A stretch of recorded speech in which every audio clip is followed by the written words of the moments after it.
Vamos a conversar con Carlos Paredes sobre este tema, director periodístico del programa Contracorriente. Carlos, bienvenido. Es el programa que nos está dando cuenta de todo esto, ¿no? Me llama muchísimo la atención lo último, que el hermano de este juez fue detenido por la DIRCOTE en su momento, porque tenía dinamita en su poder, porque tenía panfletos alusivos a Sendero Luminoso y porque además, me comentabas en la previa, tenía documentos del Comité Central de Sendero Luminoso. Sí, el señor Yuri León Velasco, alias Camarada Ingeniero, efectivamente perteneció a la estructura de Sendero Luminoso, no lo digo yo, lo dice la DIRCOTE, un voluminoso expediente, un atestado de aquella época, que hemos tenido acceso en Contracorriente, 1485 páginas, donde se detalla un operativo de la Policía Especializada del año 90, noviembre del año 90, en plena efervescencia de Sendero. Recuerda que el año 92 incluso fue el año más violento, el coche bomba Canal 2, coche bomba de Tarata, coche bomba en el centro comercial de San Isidro, y fueron detenidas 25 personas. Todos pertenecientes a Sendero Luminoso. Claro, nosotros, los televidentes se preguntarán, ¿por qué meten al hermano? Por una razón muy simple, porque este juez tiene un sesgo ideológico y político. No es la primera vez que su pronunciamiento judicial está a favor del terrorismo. Recuerda que también absolvió a esta terrorista del MRTA, Nancy Gilbonio, ¿no? Ella era esposa o viuda de Néstor Serpa Cartolini y ella sí fue sentenciada por terrorismo. Sí, y por supuesto. La liberó.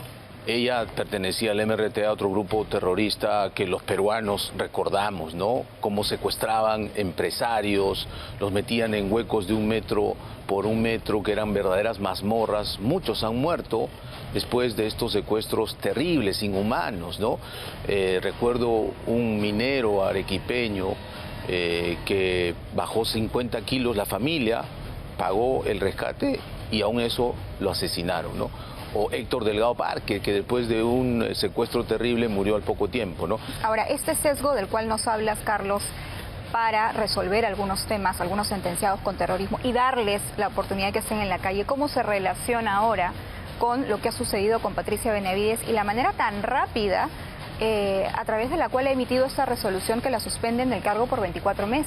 Sí, nosotros tenemos información de fuentes fidedignas de la Corte Suprema, que este juez ha sido una suerte de juez delivery, express, porque recuerda que todos los pedidos que hacía Delia Espinosa en su calidad de fiscal de la Nación, en el caso del fiscal Tomás Gálvez o en el caso del otro fiscal Carlos Arce, por ejemplo, ella pedía suspensión en sus funciones cuando todavía no habían retomado sus funciones. Además, cuando el caso ya no estaba en su jurisdicción, estaba en el Congreso, en la Subcomisión de Acusaciones Constitucionales, y el juez Juan Carlos Checklin resolvía de acuerdo a derecho, decía, no se puede atender este pedido por esas dos razones. Después probaron con otro juez, el juez Peña Farfán, que también resolvió de acuerdo a derecho, pero ya para este caso hicieron lo que se llama la ruleteada, ¿no? Salió de vacaciones Checklin y a este juez, que es un juez titular superior, lo promovieron a dedo en mayo último para ser juez supremo provisional. La provisionalidad en el Poder Judicial es muy perniciosa porque su puesto depende de ¿quién? De la presidenta del Poder Judicial de la Corte Suprema, la señora Yanet Tello. ¿Y cuál es la diferencia en ser juez superior y juez supremo? El juez superior gana 16.000 soles, el juez supremo gana 33.000 soles, Perla. Además que tiene chofer y carro y todo lo demás. Entonces a este juez lo llevan y todo indica, nos hacen la precisión nuestras fuentes de la Corte Suprema, que previamente hubo una reunión con la señora Elvia Barrios, que es una jueza suprema, que también fue presidenta del Poder Judicial, y todo indica que ella es la que corta el jamón en el Poder Judicial, es la que, el poder detrás de las sombras, es la que puso a Yanet Tello y la que gobierna en el Poder Judicial. Entonces a este juez, mira, él ha expedido una resolución de 53 páginas. 53 páginas, si uno lee, amigos abogados expertos han leído, me dicen, es una resolución bien estructurada, con cita, pie de página, de dogmática, de jurisprudencia, de teoría del derecho penal. Mira estas, si podemos poner acá estas citas, ¿no? Citas, pie de página, muy poco cuadros, tiempo, dices tú, para elaborar cuadros a colores, tan bien detallada. Y entonces la diligencia empezó a las 2:30, terminó 4:30 aproximadamente. Supongamos que empezó a trabajar a las 5 de la tarde. A las 12:14, o sea, 00:14 de ayer 25 se notifica. En 7 horas este señor ha redactado 53 páginas bien elaboradas. Eso es imposible.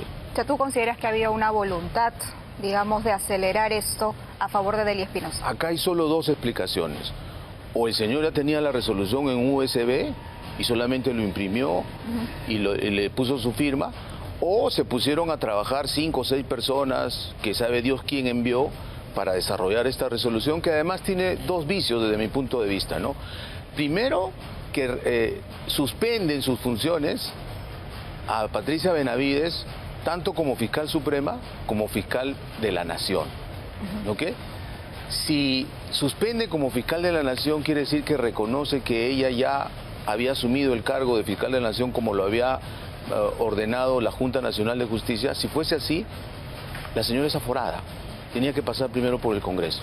Carlos, tenemos que hablar de otro tema importante también que se va a ver el día de hoy, y es la audiencia de prisión preventiva. La Fiscalía está solicitando 6 meses de prisión para Martín Vizcarra. Bueno, está inhabilitado, efectivamente no puede postular, pero sin embargo, Carlos, ayer se presentó, pese a que tenía que estar de manera presencial, se presentó de forma virtual vía Google Meet con un polo que tenía el logo de su partido político. Sí, Vizcarra se había ido a festejar la fiesta de San Juan, ¿no?, a la región San Martín, y claro, no le interesa cuando un juez lo convoca de inmediato. Y creo que además se está burlando no solo del país, porque él está inhabilitado, 3 veces inhabilitado por distintos delitos que hoy el Poder Judicial precisamente tiene que ventilar ahora y en el futuro. Y es una habilitación política dada por el Congreso. Esto consiste en decirle, señor, usted ha cometido una serie de delitos y de tropelías en su carrera pública, como autoridad, como presidente, por lo tanto, ya no puede participar en la vida pública, en la política. Pero él se ríe, él se mofa, él se burla de la justicia y del país y sigue en campaña sabiendo que no puede postularse a nada. Claro, de repente sus abogados, quizá porque le pasan puntualmente todos los meses sus recibos por honorarios profesionales, le han hecho creer que en la justicia supranacional, ¿no?, tanto en la Comisión Interamericana de Derechos Humanos como en la Corte le van a dar la razón y ponen como antecedentes el caso Petro de Colombia o el caso Alan García acá en Perú del año 2001. Son casos totalmente distintos, ¿no?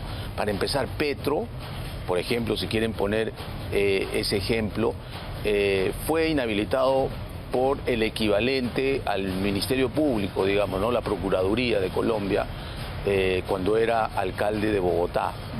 Y no tenía en ese momento denuncias de corrupción. Ahora sí las tiene como presidente de Colombia. Y que sí las tiene Martín Vizcarra, ¿no? Y no son temas menores. Estamos hablando de que, de acuerdo a lo que se ha conocido en el transcurso de la investigación que lleva el fiscal Germán Juárez Atoche, más de 2 millones de soles que él habría recibido en su condición de gobernador regional de Moquegua para direccionar ciertas licitaciones a favor de empresas determinadas, y a cambio de eso le pagaron sobornos. Sí, por supuesto, los empresarios que se han acogido a la ley de colaboración, que en total empresarios más el intermediario José Hernández, su gran amigo, dicen que pidió, exigió y recibió, en partes, pero recibió todo, 2.3 millones de soles, casi extorsionando a los 2 consorcios que habían ganado el concurso para estas 2 obras emblemáticas de su gobierno regional, el Hospital de Moquegua y esta obra de irrigación Lomas de Hilo, ¿no? Está todo probado. En ese expediente yo creo que es el único donde hay una factura por la coima, ¿no? Porque el señor pide a una empresa, Obrainsa, que todavía no había firmado contrato con el GORE Moquegua, que le alquile un avión charter para llevar una delegación boliviana de Lima a Hilo y viceversa. Sabe Dios con qué motivos quería ese viaje con la delegación boliviana, qué negocios iba a hacer. En ese entonces estaba el ministro de Economía, Luis Arce, que ahora es presidente de Bolivia, por eso la policía considera que es un peligro inminente que él se pueda asilar en esta embajada de Bolivia.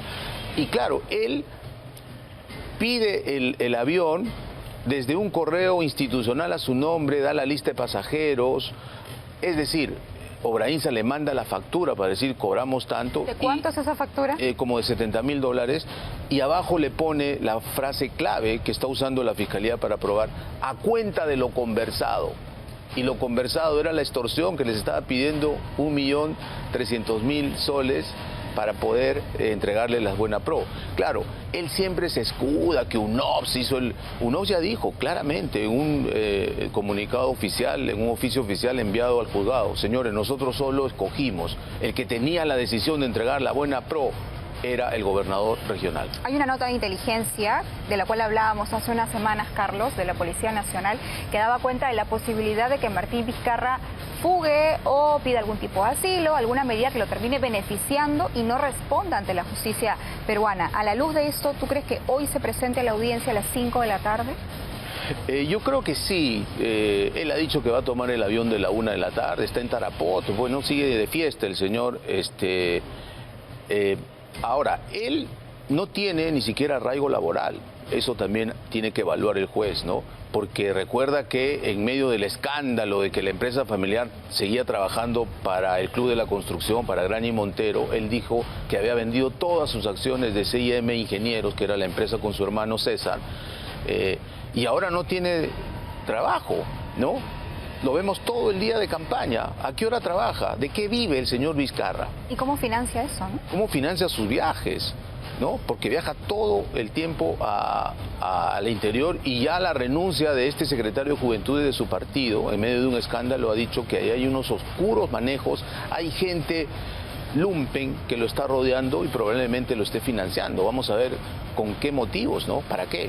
¿Cuál podría ser la decisión que tome hoy día el juez? Es decir, la Fiscalía está pidiendo 6 meses de prisión preventiva. Para algunos este tiempo es muy poco, debió de ser un tiempo mayor, pero también podría seguir extendiéndole alguna medida restrictiva menos gravosa, como por ejemplo impedimento de salida, arresto domiciliario. Sí, yo creo que debería darle una prisión preventiva de 6 meses por una razón fundamental. Él está dilatando el tiempo en el juicio, presenta testigos y estos no se presentan, aluden que están enfermos, y está tratando de dilatar el juicio oral porque sabe que la sentencia condenatoria es inminente, ¿no? Y eso es obstruir a la justicia. Y por otro lado se está burlando del sistema democrático peruano porque sigue en campaña y ni siquiera responde a tiempo a los jueces. Quiere hacer lo que le da la gana. A él lo citan presencial y dice, no, yo voy virtual. Además, pero haciendo propaganda se lo están electoral. Porque ayer entró de forma virtual, le han dicho, bueno, ya te esperamos hoy, mañana, o sea, por hoy a las 5 de la tarde. Un juez también bien blandengue, ¿no? El juez de la causa hoy tiene la brillante oportunidad de demostrar que en el Perú la justicia tiene por lo menos un ápice de seriedad. Y sí hay peligro procesal porque el señor se puede fugar, no lo decimos nosotros, lo dice la inteligencia policial. El señor se está burlando del país y por otro lado no tiene arraigo laboral. ¿Cómo financia? Eso es una buena pregunta. Y creo que todas esas consideraciones las tiene que tener en cuenta el juez. El fiscal va a sustentar su pedido y vamos a ver si se resuelve de acuerdo a derecho, ¿no? ¿Es verdad que Germán Juárez Atoche solicitó al juez que puedan realizarse 2 audiencias a la semana de tal manera que se acelere un poco este juicio? Me parece que ya lleva entre investigación preliminar, la otra, y hasta que llegó al Poder Judicial como 10 años. Por supuesto. ¿Y han dicho que no? Estos hechos delictivos ocurrieron en el 2013. ¿No? Estamos 2025. Imagínate. Y yo creo que la Sala Penal Nacional debería ver que este es un caso emblemático. No solo porque se trata de un expresidente de la República, sino porque se trata de un personaje pernicioso para la salud moral del país, pernicioso para la política, que debería ser sancionado de manera objetiva, prolija, y debería tener, desde mi punto de vista, una sentencia condenatoria a 15 años, como ha pedido el fiscal Germán Juárez Atoche, porque su conducta es delictiva. Y no solo como gobernador de Moquegua, en el periodo de 32 meses que fue presidente, el manejo ha sido realmente delincuencial. Y ahora, eso no se ha investigado. El fiscal Germán Juárez Atoche, Carlos, de acuerdo a la información a la cual has tenido acceso, ¿consideras que está haciendo una investigación lo suficientemente robusta? Porque, claro, tenemos el ejemplo de José Domingo Pérez, que se le paran cayendo los juicios. No queremos que suceda algo similar, porque si lo que uno busca es que el corrupto, que efectivamente así lo es, tenga que responder ante la justicia, pero si la Fiscalía no hace un trabajo lo suficientemente diligente, al final esto va a terminar favoreciendo a los imputados. Sí, aunque se ha demorado un poco el despacho de Germán Juárez Atoche, yo creo que hay una gran diferencia con José Domingo Pérez. Primero, no complejizó la investigación, es decir, no dijo que era una organización criminal para que vayan 300, 400 testigos, ¿no? Eso por un lado. Tampoco inventó de que había lavado de activos, ¿no? Para ir reteniendo. Hizo lo que tenía que hacer un fiscal, ver cuál es el delito, el tipo penal exacto, le dio la oportunidad que sus cómplices, es decir, los empresarios que lo habían corrompido y el intermediario que había servido de puente para que le paguen esa coima, se acojan a la ley de arrepentimiento, de colaboración eficaz y puedan entregar las evidencias y las pruebas. Se ha entregado todo. Como te digo, este es un caso sólido penalmente, quizá uno de los más sólidos de los últimos años, y eso es trabajo de Juárez Atoche, hay que reconocerle, ¿no? Y creo que ahora está con buen criterio pidiendo que se le dé prisión preventiva porque hay un peligro real de que este señor se fugue porque no es lo suficientemente valiente para asumir las consecuencias de sus actos. Se va a fugar. El factor José Hernández, dentro del expediente que maneja la Fiscalía, ¿crees tú que puede ser finalmente esto, sumado a otros elementos de convicción que tenga el fiscal, lo que termine determinando una culpabilidad en Vizcarra? Tú también nos decías en una entrevista anterior, Carlos, que incluso dentro del expediente habían ubicaciones GPS, sí, ¿no? De unos vehículos, unas personas que sí habían ido a recoger el dinero y que sí lo habían entregado también para él.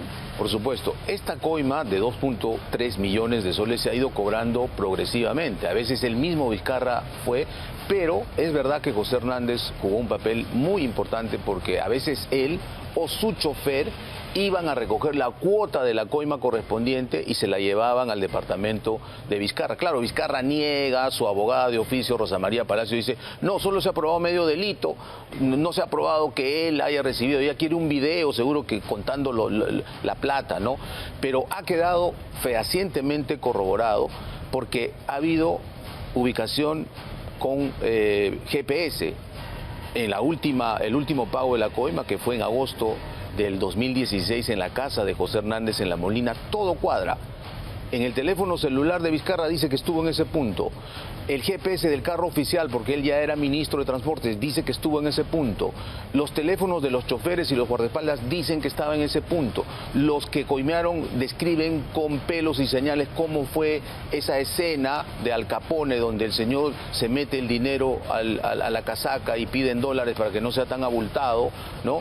Y todo cuadra, no solamente los testimonios. Recuerda que José Hernández ha entregado 2 teléfonos celulares.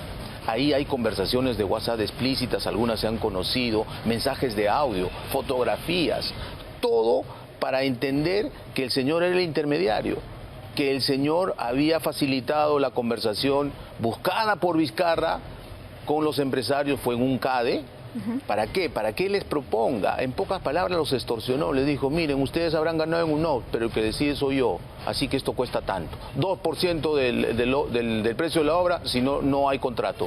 Y así fue. Él ha presentado un peritaje de parte, me parece también, donde dice que los montos no cuadran, que bajo esta tesis fiscal de que le habría exigido el 2% de la coima, no es así porque ha sido menos dinero, ¿no? Y algunas medidas que parecen medio desesperadas, ¿no? En un proceso que va avanzando, lento, pero va avanzando. Y sus defensores de oficio, ya he mencionado a una que siempre lo defiende, primero dijeron que cómo iba a recibir esa cantidad de plata en un sobre Manila, no ingresaba. La que no entraba, ¿no? Bueno, el fiscal Juárez Atoche ha hecho un peritaje con la policía y sí ha demostrado que en un sobre Manila de cierto tamaño puede caber eso y más dinero, ¿no? Eso en primer lugar. Segundo, recuerda que él el último día de su gestión como gobernador de Moquegua le entrega una inicial después de haber firmado el contrato extorsionando al consorcio que había ganado y hace lo que se llama el pitufeo moqueguano. Es decir, emite muchas órdenes de servicio porque la ley prohíbe que se haga eso, porque estaba desesperado, era el último día y tenía que cumplir con lo que se había comprometido porque a cambio había recibido una coima. Por eso los empresarios acogen a la ley de colaboración, entregan toda la información. Este pitufeo moqueguano emisión de órdenes de servicio, ¿con qué propósito? Para pagarle el adelanto a la empresa que había ganado la Buena Pro, y era su último día. Si no lo hacían ese día, entraba el nuevo gobernador y podría haber cambiado las cosas, ¿no? Entonces se aseguraron de que previa a coima esto iba a fluir, ¿no? Y fíjate, la segunda obra, que se llama Lomas de Hilo, donde se ha gastado muchísimo dinero, además de lo que decía el contrato original, él como presidente ya ha puesto plata a través del Midagri. Ya han pasado más de 10 años, 12 años para ser exactos, del inicio de la obra, y no llega una gota de agua a los arenales de Hilo, que se supone iba a ser un emporio de la agroindustria. Esa obra nunca va a funcionar porque estuvo corrupta desde el primer día. Él compró los tubos de una empresa colombiana también de manera fraudulenta. Se hizo todo mal a cambio de coimas. Entonces, eso es un monumento a la corrupción y no vamos a permitir los peruanos que también sea un monumento a la impunidad, porque eso es lo que quiere este señor, salir impune. ¿En qué momento se rompe esta relación de complicidad entre José Hernández y Martín Vizcarra? Porque es de alguna manera, creo, la persona que termina alzando la voz sobre todo lo que estaba pasando, y si uno seguía el hilo, como lo ha hecho el fiscal Atoche, Juárez Atoche, llegar a todos los demás. Exactamente en octubre del año 2020, cuando Vizcarra seguía siendo presidente de la República y tiene información de sus esbirros de la DINI y de los que trabajaban para él, de que un empresario, el Artejeda, se había acogido a la ley de colaboración en la clínica San Felipe. Entonces, desesperado, lo llama Hernández y le dice: por favor, averigua con el amigo si es que pasa esto, tengo información de fiscalía que pasa esto. Hernández se da cuenta, va donde su abogado corrobora que es así, y ahí es donde él decide también ponerse del lado de la justicia. Dice: yo tengo que colaborar, si no me voy preso. Y se presenta con su abogado, dice: me voy a acoger a la colaboración, y entrega de manera espontánea y voluntaria sus 2 teléfonos celulares, de donde se ha extraído la información con todos los protocolos, código hash, etcétera, y ahí están las evidencias más contundentes contra Vizcarra. ¿Y estas conversaciones me parece que también? Sí, por supuesto, claro, medio en clave, ¿no? Dile al amigo del sur que ya estamos en febrero, no, claro, no le había pagado la coima del mes anterior, ¿no? Terrible lo que se ha descubierto. Bueno, pero a ver, entonces hoy en día el Poder Judicial y el Ministerio Público tienen una labor importante, ¿no? Y es poder determinar responsabilidades y hacer efectiva precisamente el cumplimiento de algún tipo de condena o pena. Pero estamos al inicio de este juicio, Carlos. ¿Cuánto más podría tardar? Mira, este juicio empezó el 28 de octubre exactamente. Mira, ya estamos casi a fines de junio. Ya tiene un buen trecho, ya debería ser más expeditivo porque, como te digo, no es como en el caso Cócteles o en los otros casos onerosos donde hay 1000 testigos, peritos. Acá solamente hay un imputado, Martín Vizcarra Cornejo. Hay 8 personas, entre empresarios y el intermediario, que se han acogido a la ley de colaboración. El expediente está fácil. Hay 2 delitos que determinar, uno el principal, que tiene 15 años de condena, y punto. O sea, no tienen que hacer gran cosa. Ya el expediente es voluminoso, se ha investigado muchísimos años y solamente se tiene que ver los indicios, las pruebas, y los jueces tomar una decisión de acuerdo a ley. Yo creo que están todo tan probado que la condena es inminente. Debiera ser a 15 años de pena privativa de la libertad. Debiera ser, pero estamos viendo, Carlos, que la justicia es bien rapidita para algunos temas, como por ejemplo suspender a Patricia Benavides en el cargo, y bien lenta para otros, ¿no? Sí. Programando a Susana Villarán para un inicio de juicio cuando viene la primavera y cosas similares. Entonces uno dice, a ver, ¿qué puedo yo esperar de este sistema de justicia? Pareciera ser que para ciertos personajes hay una justicia VIP, ¿no? Ellos sí pueden escoger cómo participan en una diligencia, pueden esperar en su piscina, en la playa, cuando se dignan en programar el juicio oral, ¿no? Y eso es una pésima señal para la población, porque si hay 2 instituciones que están absolutamente desacreditadas, no lo digo yo, lo ha dicho una encuesta de Datum publicada en abril por el diario El Comercio, el 89% de los peruanos no confía ni en el Poder Judicial ni en el Ministerio Público. Quiere decir que 9 de cada 10 peruanos no confiamos en nuestro sistema de administración de justicia. Y casos como el de Vizcarra, donde la impunidad quiere imponerse, hacen que este descrédito crezca. Casos como este juez que resuelve en 7 horas una resolución de 53 páginas con un sustento académico bastante riguroso, no, pues no le vamos a creer que lo hizo en 7 horas. Quiere decir que esa es la muestra palpable de que han metido mano ahí. Y eso es gravísimo para un sistema democrático, porque independientemente de los actores, quienes están disputando algo en el Poder Judicial, la justicia tiene que ser imparcial, tiene que ser prolija, tiene que ser objetiva, tiene que ser, como dicen los grandes magistrados, una justicia ciega, pero para no ver a quién favorezco o a quién voy a malograr la vida con mis resoluciones. Y eso es lo que está pasando en el Perú. El Ministerio Público se ha convertido en una chaveta para perseguir a ciertos enemigos de ciertos grupos y para absolver a otros que son mis amigos. O sea, pareciera ser que para los jueces y los fiscales hay corruptos buenos, que son los míos, o los que protegen los que me han puesto en el puesto, y los corruptos malos, que son los demás. Eso es absolutamente pernicioso. Me decías hace un momentito que Germán Juárez Atoche no ha complejizado este caso, como por ejemplo sí lo hizo en algún momento José Domingo Pérez sobre otro tema. A veces cuando los fiscales dicen, supongo yo, organización criminal y tal, hacen todo mucho más grande y entonces todo se vuelve mucho más lento, no necesariamente porque tengan los indicios para corroborar eso, sino porque es un proceso que facilita o beneficia a alguien que esa complejidad se dé. No, eso les permite dos cosas. Primero, alargar la investigación, porque pueden pedir más plazos, ¿no? Piden primero un determinado plazo, después lo pueden, hasta en 2 veces lo pueden prolongar. Eso, luego pueden pedir prisión preventiva. El caso de Keiko Fujimori, le pidieron 3 veces prisión preventiva, ¿no?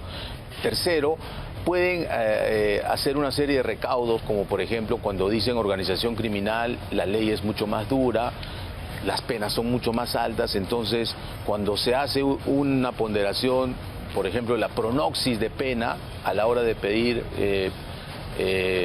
prisión preventiva, ellos dicen que es muy alta y por lo tanto hay peligro procesal, ¿no? Es verdad que a veces también las defensas quieren alargar las cosas, ¿no? Pero en este caso, en el caso concreto del equipo Lavallato en general, y Vela es corresponsable de eso, se han hecho las cosas absolutamente mal, con un criterio político de revancha y no con un criterio jurídico, porque ahí habían delitos, pero no eran precisamente lavado de activos y crimen organizado. Habían otros delitos que si los hubiesen tipificado adecuadamente, esto ya estaría resuelto, habría sentencia y todo estaría bien. Pero han politizado. Muchas gracias por conversar conmigo esta mañana. Carlos Paredes, director periodístico del programa Contracorriente.